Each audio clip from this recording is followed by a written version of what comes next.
¿Qué tal, queridos amigos? ¿Cómo están? Soy Miklos Lukacs y es un placer estar nuevamente con ustedes. En esta ocasión me acompaña Attila Demkó. La entrevista va a ser realizada en inglés por razones obvias, pero este domingo voy a estar, a más tardar este domingo, voy a estar llevando la... a ver.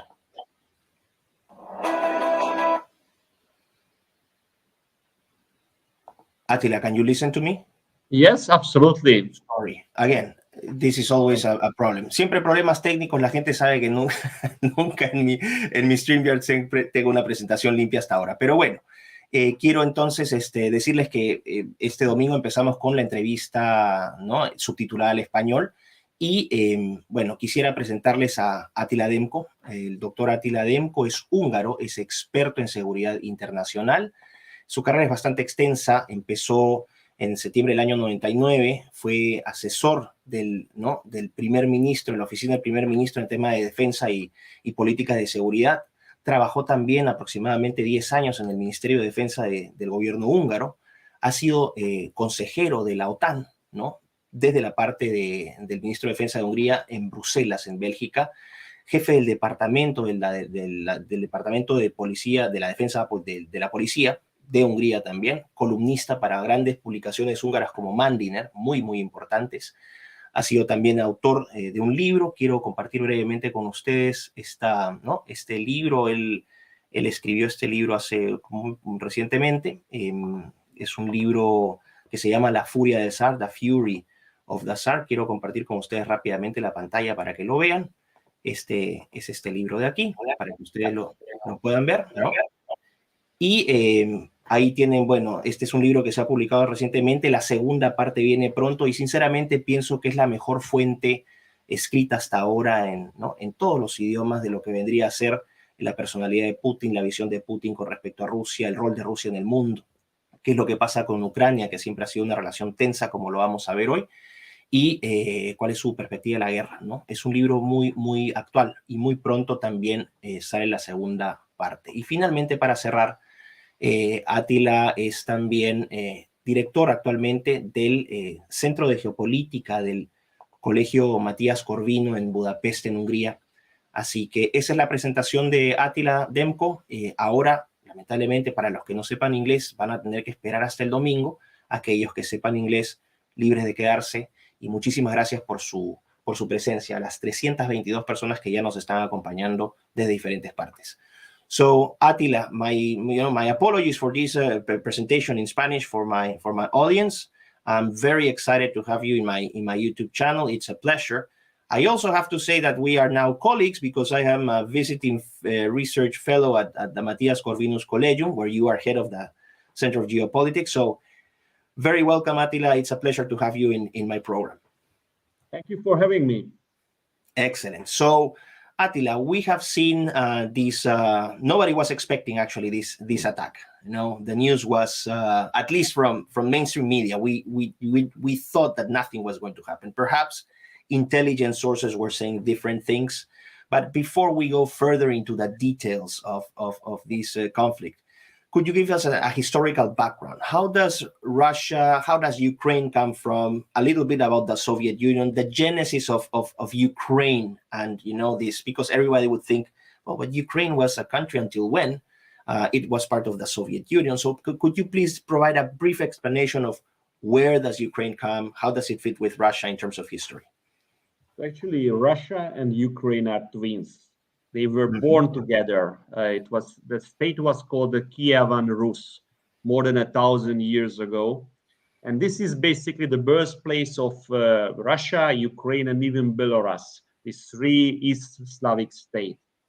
But after the Mongol invasion, after the invasion of Genghis Khan and his successors, this state was broken completely up. And this was how Moscow was born, the Principality of Moscow, which became the Russian Empire later.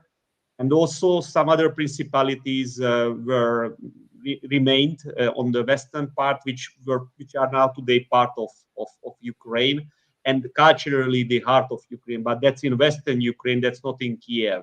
It's in the region called Lviv, which is an extremely beautiful city.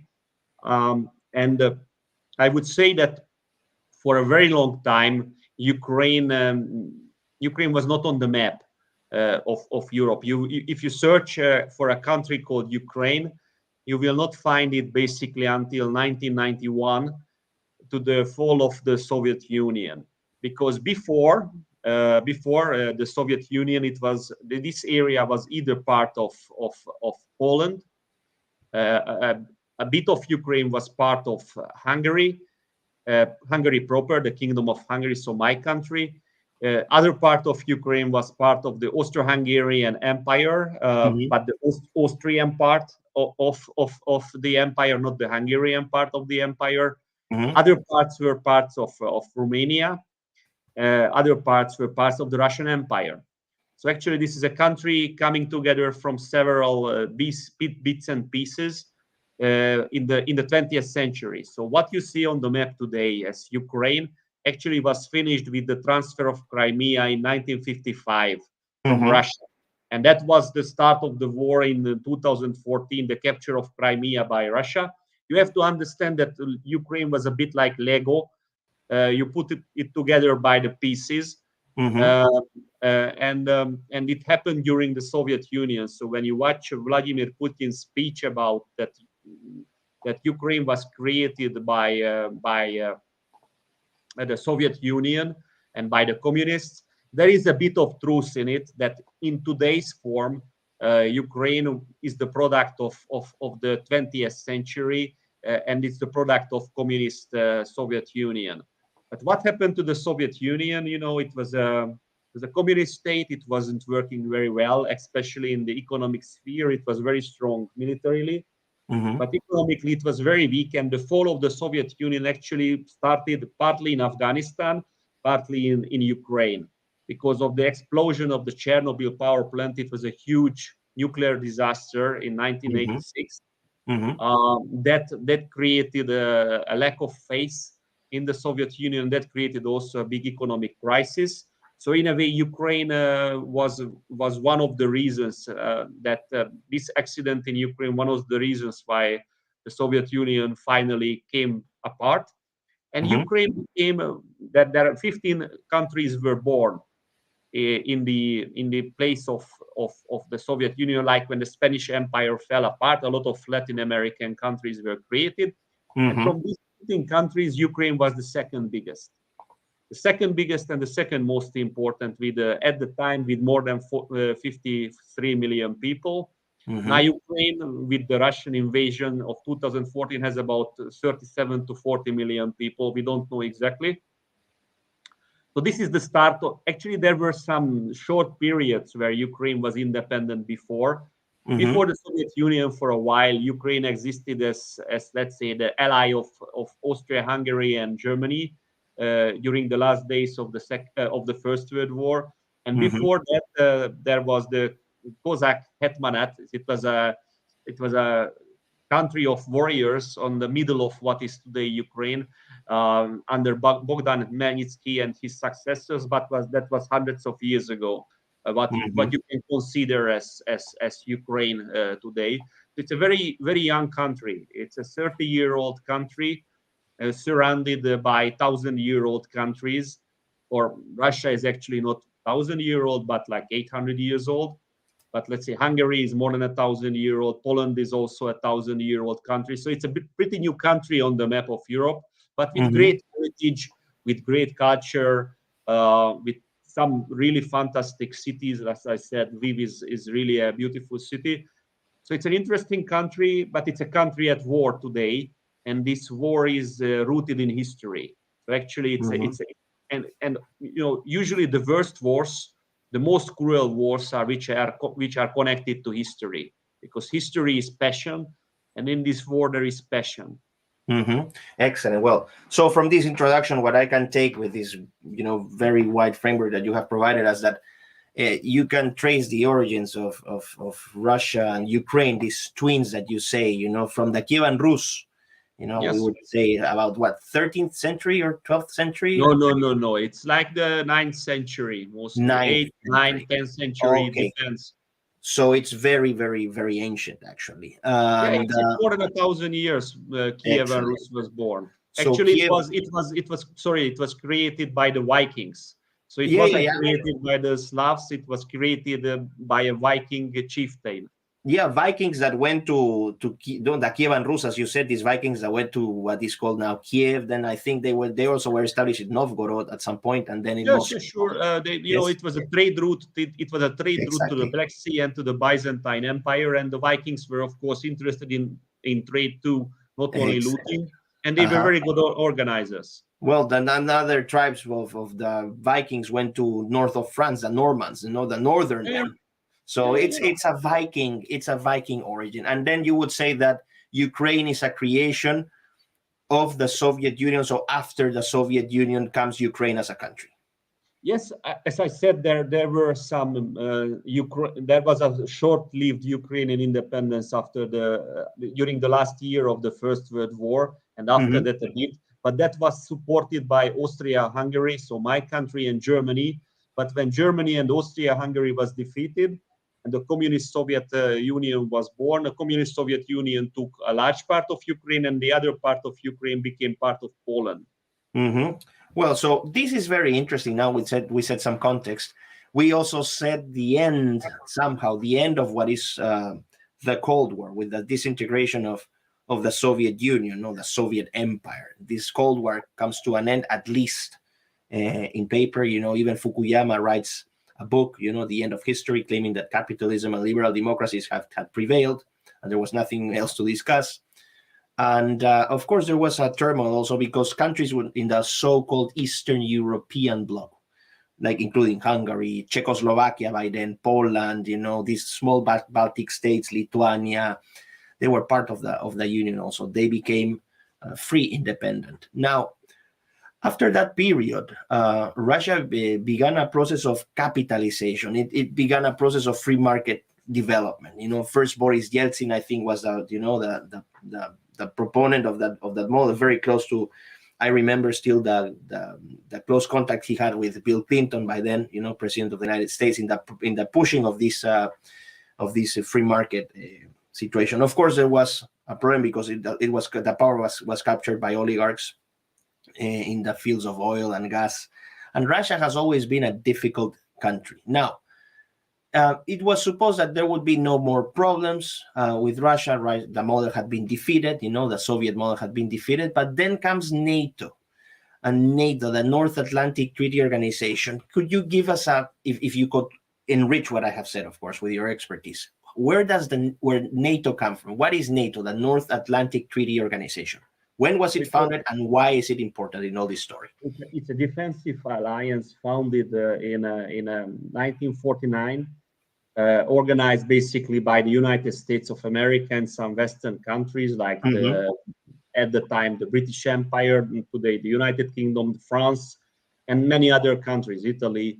And later, a lot of countries joined, including my country, in 1999. So it was a defensive alliance through the Cold War, which defended Western Europe from the Soviet threat. So it was an extremely useful tool, because the European countries, are much smaller than the Soviet Union was, or Russia was, with smaller populations. So they pulled together their forces, their armies, and the United States helped them. So that's how the Soviets couldn't take militarily Western Europe. And of course, after 1991, when the Soviet Union fell, a lot of people believe that NATO is not going to be important, since there is no more threat from the Soviet Union. But then NATO mission started to Yugoslavia. I write quite a lot about that in my book, how it was, in a way, important for the story of Russia and the story of Ukraine, because it was for Russia and the NATO missions to the Balkans. It was a very bad thing for Russia, because their ally, Serbia, was defeated by NATO twice. So in 1995, the Bosnian Serbs were defeated by a NATO bombing campaign and the Croatian-Bosnian attack. And the Russians were very angry at NATO, but they were even more angry when Serbia was defeated in 1999 in the Kosovo War. by NATO, and then the Russians were pretty close to break relations with NATO. So that's the first big crisis of Russia against NATO, the Kosovo War. Russian troops actually captured the airport of Pristina in 1999 against the NATO troops, so it was a very tense moment, but it passed. And after that, it looked that Russia will accept that Hungary, Poland, and Czech Republic join NATO, but then NATO started to become, and it was the driver was the United States accepting more countries. So Romania joined, the Baltic State joined, and Croatia joined, Slovenia joined. So if you look at this, Slovakia joined. A huge organization was born, now with 30 members, and it's on the borders of Russia. And Russia felt by the middle of the 2000s, so around 2004-5, that it's enough. NATO is good enough. But and they told it. So the important moment in our story is the warning of Vladimir Putin when he told to the leaders of the Western world in 2007 in Munich.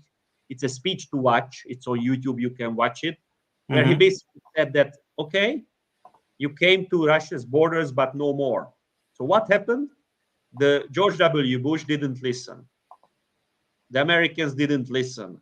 And in 2008, they were pushing for accepting Ukraine to NATO.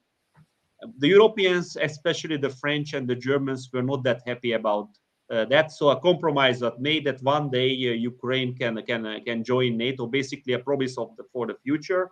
But for Russia, it was a real threat and a real pain because they see Ukraine as their twin. Or Vladimir Putin basically see Ukraine as part of the Russian sphere of interest and basically a part of Russian nation, which is crazy.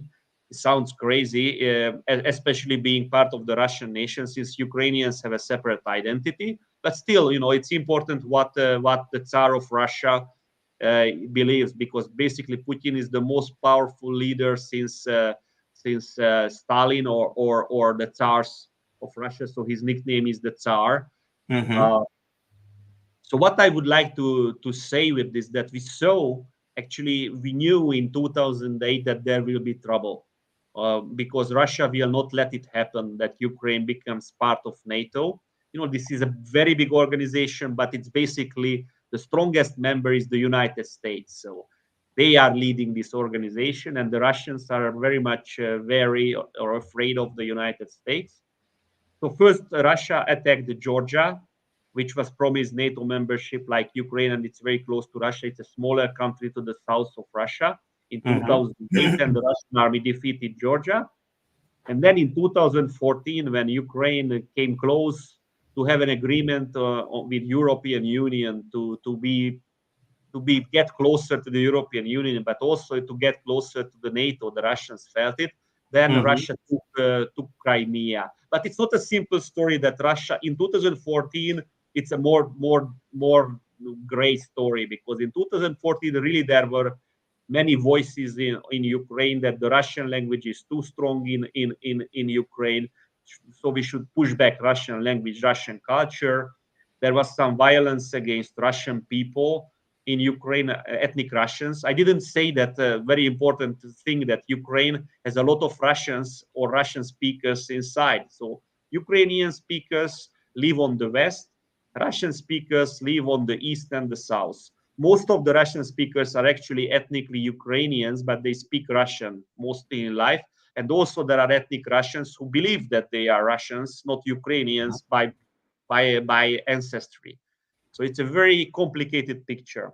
But what I want to say with that in 2014, there were really some nasty things against the Russian people. So Russia said that we will go and save the Russians of Crimea and help the separatists who were in eastern Ukraine to hold their ground against the Ukrainians. So this is how the war started. So actually what we see today is the continuation of this war. So that's the issue that really started this war. But this war is like 8 years old, and extremely problematic now in Europe. It can lead to the biggest war since 1945, so since the Second World War in Europe. It's a very, very dangerous moment in European history. So what I would get, of course, is a wonderful explanation, but so the first thing, it's not a new conflict then. We should, it's an 8-year conflict at least. If you can... Russia captured Crimea from Ukraine with basically 0 casualties. The Ukrainian army wasn't defending itself in 2014, February and March. Okay. Yeah, Ukraine, as somebody is asking, Ukraine is not part of NATO, but it wanted to be part of NATO, and Russia attacked Ukraine before it became part of NATO. Why? Because if Ukraine becomes part of NATO, then United States must defend it, and all the other members of NATO must go and defend it. And Russia cannot fight against the United States. Russia is much weaker than the United States, so they attacked Ukraine before they could join NATO. That's the reason of the war. Okay, so this is very telling then. So it has been a preemptive strike to avoid pulling all the North Atlantic Treaty Organization members, particularly the United States, into what Russia would assume Ukraine as a backyard, as a very invasive outpost of targeting its sovereignty. So in that sense, Attila, could we say that the measure that Putin has taken is understandable, in the sense that, for example, that it would be a real threat, considering the aggression, the animosity between the West, or at least NATO countries and Russia? Would it be considered a real threat to Russian sovereignty and integrity, this Ukrainian threat joining the OTAN, the NATO, sorry? So if we go back to 2014, at least there is some explanation. As I said, there were some attacks on Russians. In Odessa, 42 Russians were killed by Ukrainian nationalists. So that war had more explanation than today's war. What happened? What started today? Actually, the continuation of the war, but in a more open and brutal way. So what I would say that, yes, Russia had some security concerns, which are understandable. Yes, Russia had some concerns about the Russian speakers and Russian culture in Ukraine, which is understandable. And some things they have done in 2014, at least some people understand it. I think to capture Crimea and to annex it to Russia, that's too much. But to support, for a country to support its ethnic kin when it's in trouble, some say it's acceptable. But what is happening today is not that. Because today we see an unprovoked aggression. Okay. In 2014, you could say that there were some things which are provocative. For example, many Ukrainian nationalists didn't want Russia. Russia had a base in Sevastopol, which is in Crimea. Didn't want Russia to have this base in Crimea. That's Crimea, yes, in the south. That's a big peninsula in the Black Sea, on the Black Sea. So that was also something in 2014. If you want to explain why Russia moved, yes, they were afraid of Sevastopol to become a base for America. So that's the issue, that in 2014 you had explanations. And actually America was very dismissive of Russian interests before, very dismissive of Russian concerns over the Iraq war, which was a totally unjust war. And caused a lot of harm to Russia, because Russia had good business relations with Iraq. So the Libyan war, Russia had good business relations with Libya. Russia lost billions and billions of dollars on these wars. So they were very angry. They were furious. They were really furious because of Iraq, because of Libya. Vladimir Putin, the Tsar, was really furious because of the events on Syria. Because of America. America was dismissing Russia, humiliating Russia. That's how they saw it. For example, John McCain, who was a very influential senator in the United States, he said that Russia is no more than a big oil station, a tank station, fuel station. And Russians were hurt. Or President Obama said that Russia is only a regional power. And, Russia was a big power, a great power in its history, most of the time for hundreds of years. So when they heard that America treats treats them second class, like if you are a regional power. They were very angry. So in 2014, you can find explanation. But what is happening today, it's an all-out war against Ukraine. In 2014, they didn't attack Kiev. They didn't attack Odessa. They didn't attack Kharkiv. They didn't attack many towns. They attacked Crimea. And Crimea, I forgot to say, has Russian majority. So the people of Crimea, 2/3 are Russian. So actually, they were very happy to see the Russians. So Attila, just briefly, I am pointing in the map. So this area, so Luhansk and Donetsk have been the areas taken, yes, or where Russia has recognized the independence. These are the separatist republics, yes. Yes, this part where I'm pointing the little hand here, where I'm circling, that's mostly Russian-speaking ethnic Russians in that area? There are many ethnic Russians, and most of the people, not all of them, are speaking Russian as the mother tongue or the most important language, but they are Ukrainians, ethnic Ukrainians.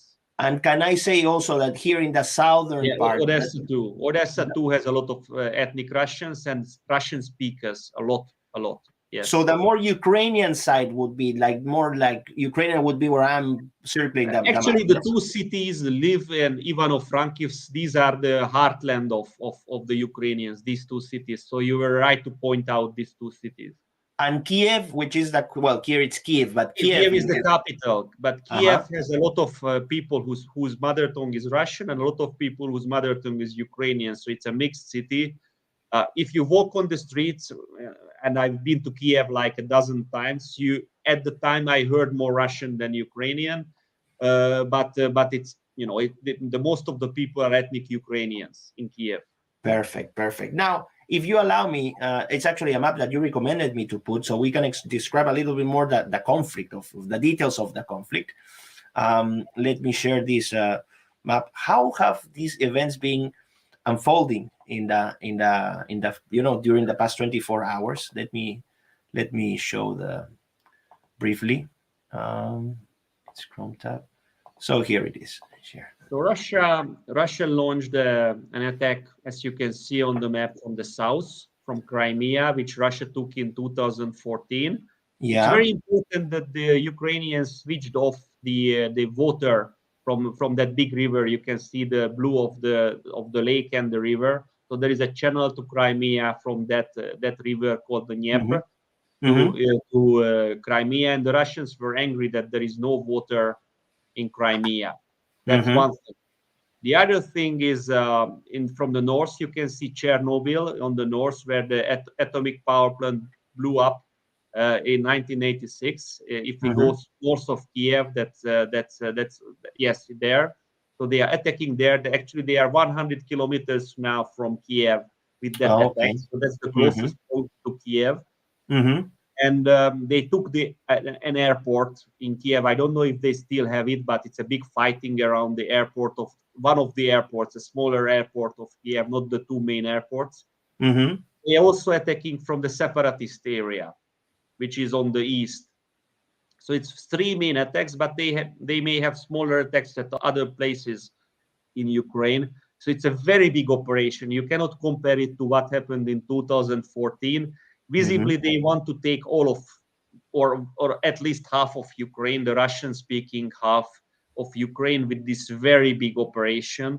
So this is a major war in Europe with possibly extreme consequences on South America too, because it can lead to a world crisis, and it can lead to a world economic crisis.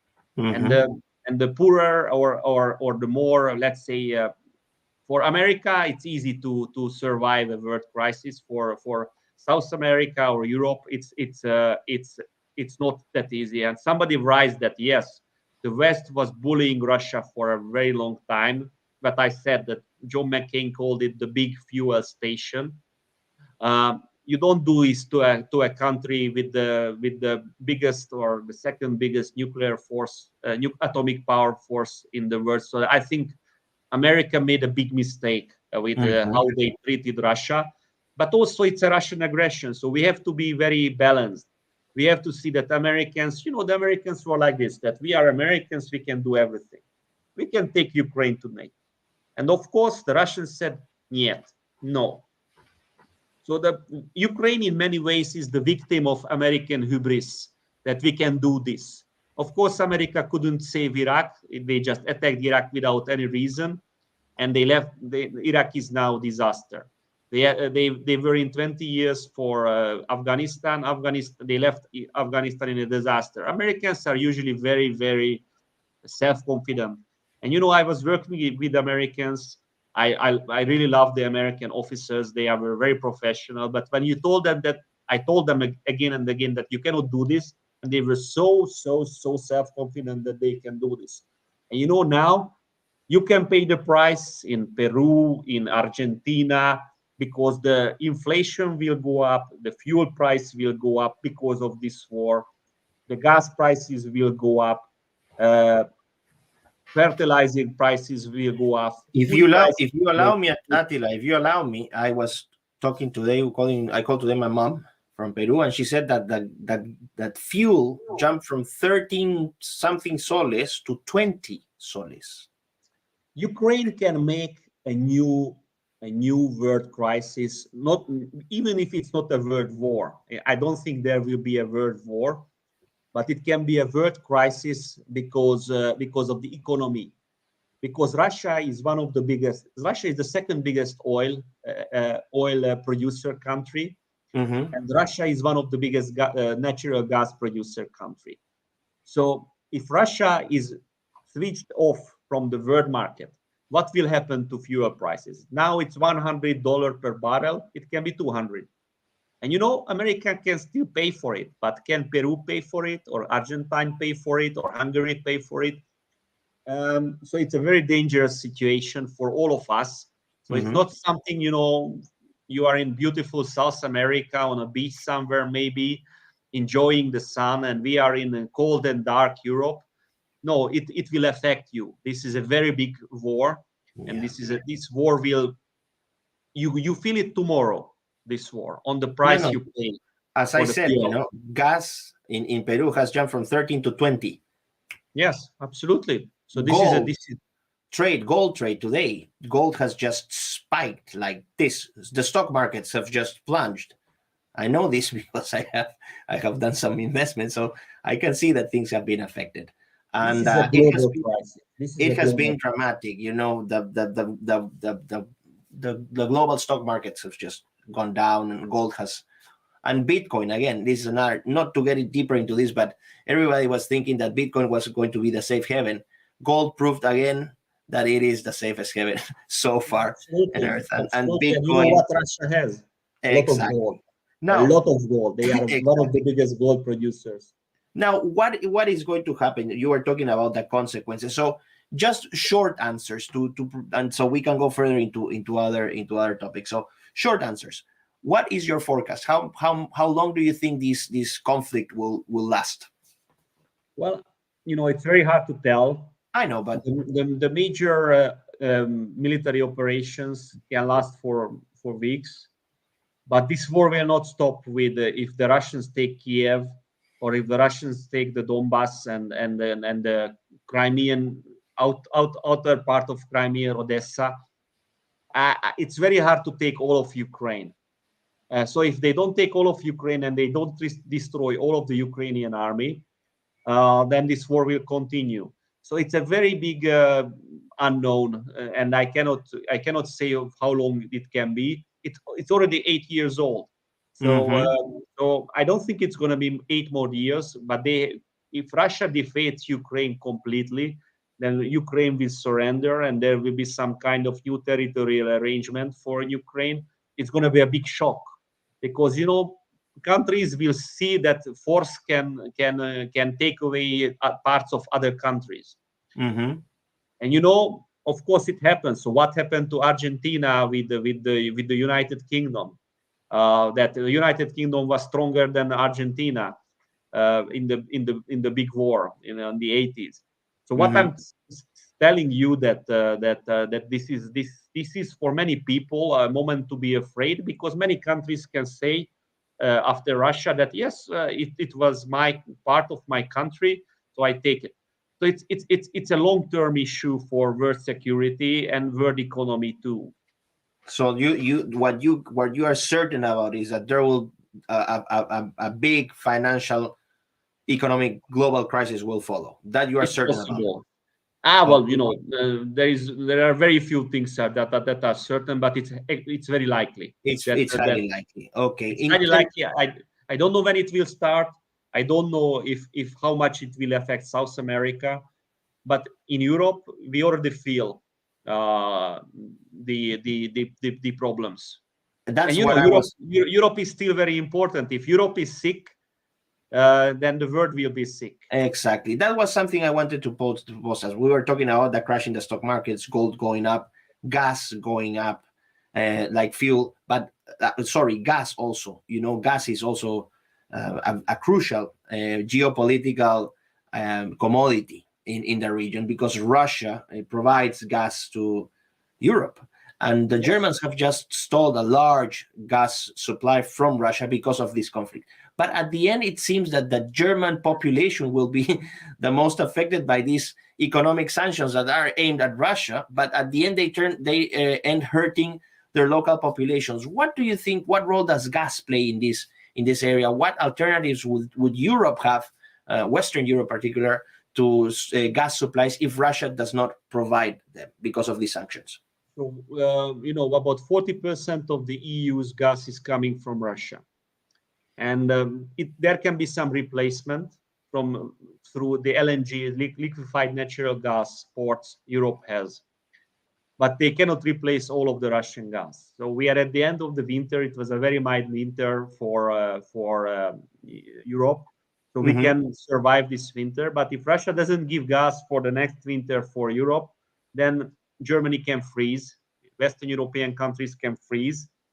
It can be a problem even for Hungary. We have more gas than Germany. We have a huge reserve under the country. It can be enough for months during the winter if we can fill it up fully. And we have more than Germany and others. But it can be a problem for my country because most people use gas for heating. But for Germans, they use it also for electricity.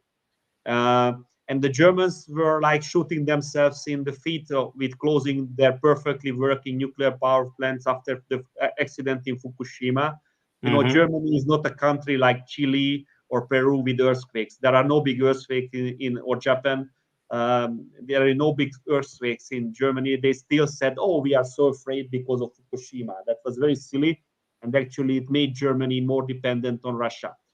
And because Germany is the strongest country in the European Union, it's still a world-class economic power. If militarily, Germany is nothing like Germany used to be, but economically very important. So what happens to Europe if there is a crisis of energy crisis in Germany? I don't want to see that.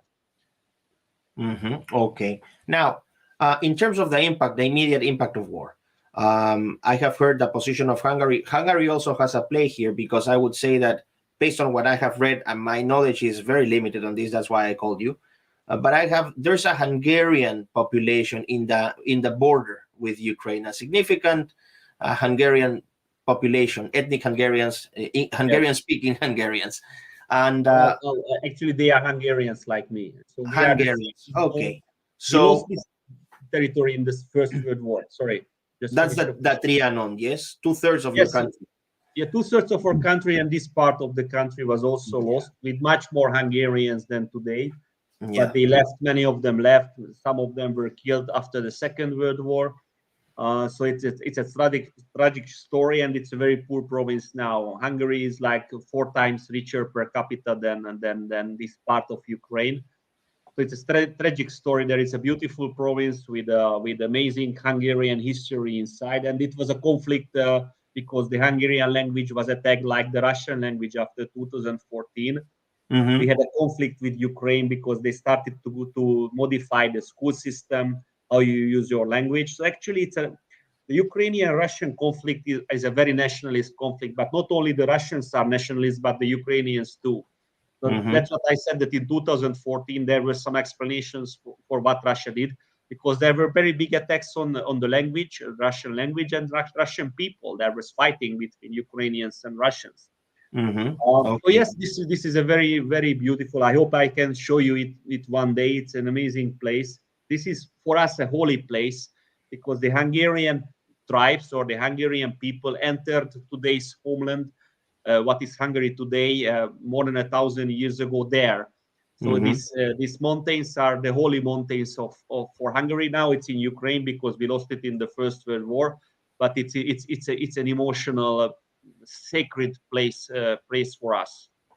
Well, in that sense, of course, I'll be going back to Hungary on Sunday, and I am going to take your word, of course. After the war is over, hopefully. Yeah, hopefully, of course. And well, the thing is that what I was trying to ask is that there might be, well, we always have to be open to all the possibilities, but there might be a humanitarian crisis. If we hope that doesn't happen. But Hungary has said that it won't provide military support, but it will open borders for Ukrainian, humanitarian Ukrainian refugees. Yes. What is?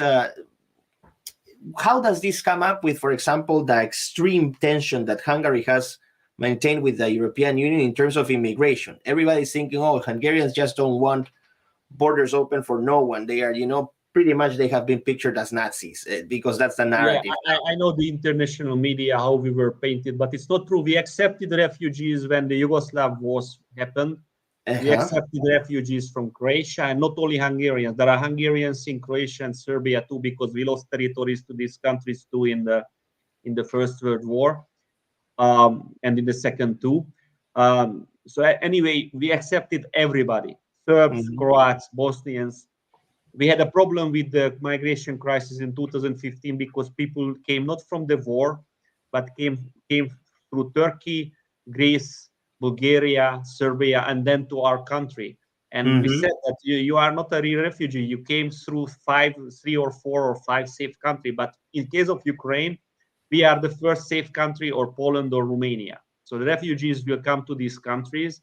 And of course, we will follow protocol and we will treat them very well. And let's hope that we can avoid it, because we don't want to show how good we are because of a war. Let's avoid the big wave, but exactly. we will definitely treat them excellent way. But it shows something. It destroys the media narrative. So people have to understand here that media has a bias reporting of Hungary, the Western media. It is Hungary is one of the countries which said no to a lot of things which the international media and big corporations are pushing, or what the Americans pushing. We are not a big country. We are 10 million people, but we have the fighting spirit. So we said, no, thank you. We don't want this, or we don't want that. And of course, we are attacked and vilified for this.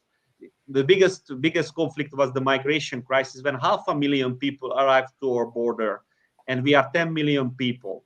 So we would have been flooded, and we said, no, they cannot enter our country. And this was a big conflict with the European Union. We are in the European Union, but we are a sovereign country, and we must decide who we want to take to our country or not. Exactly. And I thank you for making this clarification, because people speak from ignorance, and they are deliberately misinformed by the media. So the media portrays a very distorted picture of what's going on. Hungary has a tradition of receiving people. Hungary is a friendly, open country. Hungary collaborates with allies, and Hungary has a position of, I would say, it has assumed, this is a personal opinion, it has assumed a very responsible and historically informed position with regards to the conflict. Even with the Russian-Ukrainian conflict, we will not repeat the propaganda, because there is Russian propaganda and there is Western propaganda, American propaganda. If you listen to what we say or what I say here, I can tell you the truth, that it's a conflict of two nationalism. It's not about democracy versus autocracy. It's a conflict of two nationalism. Now it's Russian nationalism which is attacking Ukrainians, because they want to see Russia to return to its old pride and all the greatness. That's what the Tsar, that's what Vladimir Putin wants. That's what I write about in my books, how he thinks. And one man can make history. Vladimir Putin is one of the people in today who makes history happen. But usually, if you read the American media, you will see a one-sided picture of him. He's not just a tyrant. He's not just somebody who steals a lot of money. Okay, there is a truth in it to be, but he's also a nationalist leader who wants to be Peter the Great, who created the Russian Empire. So he wants to be a new Peter the Great. So what I try to do usually, and what Hungary tries to do, is to say no to propaganda, no to the narratives which we are being told by CNN, by BBC, by these big news media corporations of the world. And we are hated for that. We are hated for telling, well, I don't know if I know the truth, because it's a very hard thing to know everything. But at least I know that what I'm telling is what is in my heart, and not dictated by somebody. And most Western observers or most countries in NATO and EU, even if they know the truth, they don't dare to say, and we dare to say it. Exactly. Now, one last question. People are confused. Of course, Hungary has achieved certain, certain profile in Latin America, particularly for the conservative stance of Prime Minister Orban, or let's put it, it's national conservatism against what he has called the illiberal, this illiberal democracy that Hungary is, an alternative model to the Sorosian model of democracy. Now, they have seen that they have defended very strongly the terms of the concept of family, the concept of marriage, the concept of education. Now you have a referendum on April 3rd where these issues are going to be discussed. So people here have witnessed a conflict between Hungary that tries to vindicate its traditions, its uniqueness, versus this globalizing force that is the European Union. Now, I translate this to the conflict. We see, for example, that with all its ills and weaknesses, nobody can deny that Putin defends his motherland. He's defending the Russian interests, the Russian territory, Russian integrity, whereas the European Union, expressed as, for example, and the United States as in NATO, they don't seem to have that particular, stance of defending something in concrete. We know that they defend the rainbow flag. We know that they defend LGBT rights and all these, eco-feminism and all these weird ideas.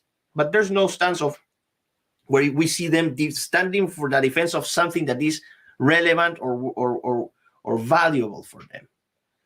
How do you see this? How can we explain this to people who see this as a contradiction? Why are these countries or these people that were supporting Hungary or even Putin, in their conservative stances, now criticizing Putin because of this? Could you provide an explanation? Vladimir Putin is a patriot in his mind. So he wants to serve his country. He wants to make his country great. He wants Russia to be one of the most powerful countries in the world. And many Western leaders, they just don't believe it anymore. They believe that we should be tolerant in some ways and extremely intolerant in other ways. They are revolutionaries. They are the Che Guevaras of today in Germany or in many other countries, or in some of the Democrats in America. And they are creating a destroyed world because communism didn't work. And this, I call it the new communism, new Marxism, what's happening in Western Europe, cannot work because it goes against the human instincts. Goes against the very basic part of our soul.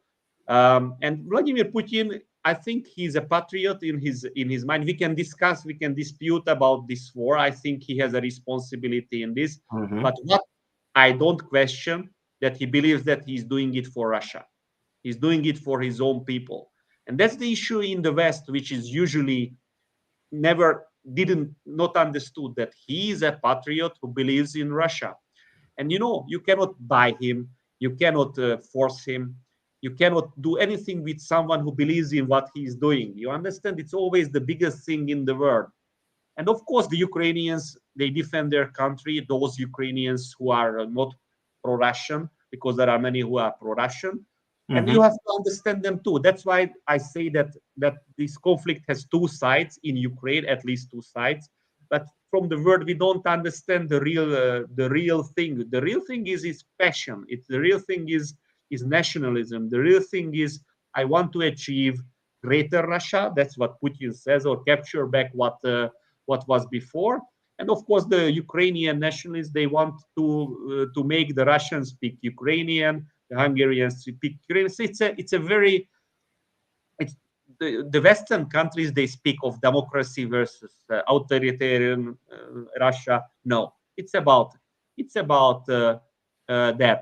No, Hungary, somebody saying that Hungary and Poland supports Russia. Poland definitely doesn't support Russia. Poland has extremely bad memories of Russia. And Hungary, we have a mixed opinion, because we understand some of the things Russia is afraid of for Russian language and culture. But we are also seeing this new Russian invasion as unexplained. So it's not black and white in Hungary, but definitely, if we want to end this war, or if we want to live in a more peaceful world, we have to understand the logic of Vladimir Putin and the Russians. If you don't understand them, and if you say that they are only evil, then we can continue these wars forever. That's the issue. That's what I was trying to work. That's why I wrote my books. That, guys, we have to understand what Putin thinks. It's important what we think about Vladimir Putin, but it's important. I think it's quite important what he thinks. And if people would, follow my advice, for example, I was in the Ministry of Defense. I was advising against inviting Ukraine to NATO, because I knew it's going to create big trouble in 2008. And I said it in 2014 that it can lead to war when it happened. I was negotiating with my minister. I was negotiating with the Ukrainian minister. And we asked him in February 2014 not to touch the language rights of Hungarians, of Russians, of Romanians. They had very good language rights before 2014. They touched it.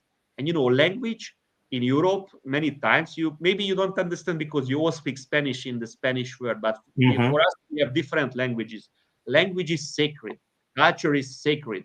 And these Ukrainian laws touched Russian culture, Russian language, Hungarian culture, Hungarian language.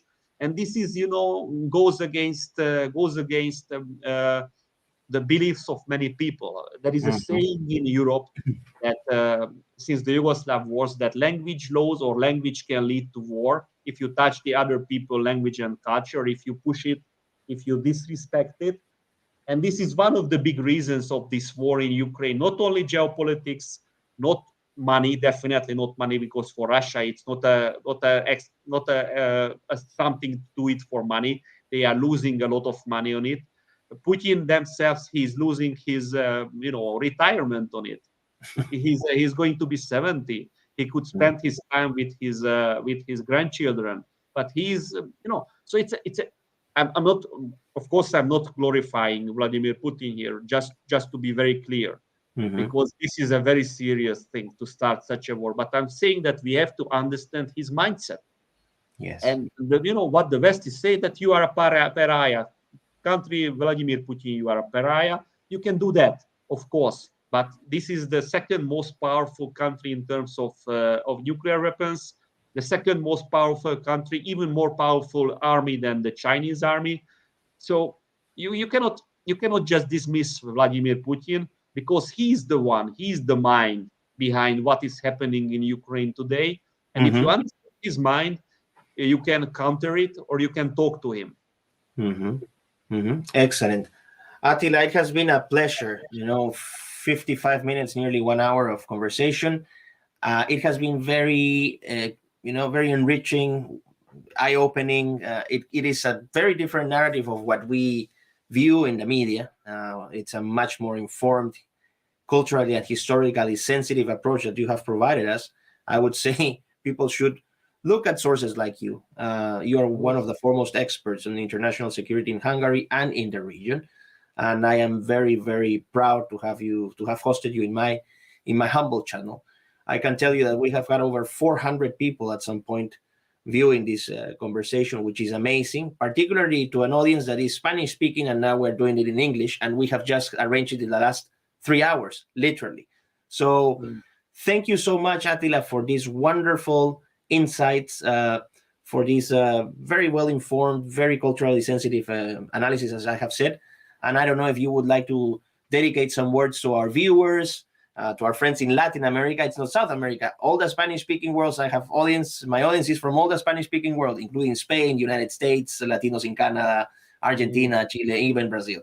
The floor is yours to say good. What I can tell you that I just love Spanish. It's the most fantastic language in the world. I love to hear it. Actually, my books write, one of the storylines are in Venezuela, and this is a country of tragic fate. I would like to visit all of South America because this is maybe the most beautiful part of the world. And we Europeans with our winters, we just wish to be in Peru or in Chile or in Ecuador. And one more thing I would like to say, that we should pray for the people of Ukraine. People are dying now. I pray for the Ukrainian soldiers who took me to the front lines in 2016. I pray for the Ukrainian soldiers who took me to Crimean border in 2017.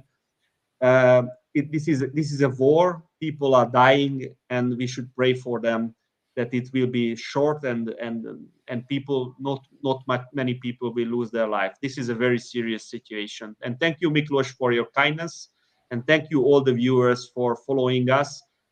Unfortunately, this is something we will all feel, this war. Thank you, Attila. Just a closing in Spanish. Gracias a todas las personas que han estado presentes en este vivo. Espero que les haya servido.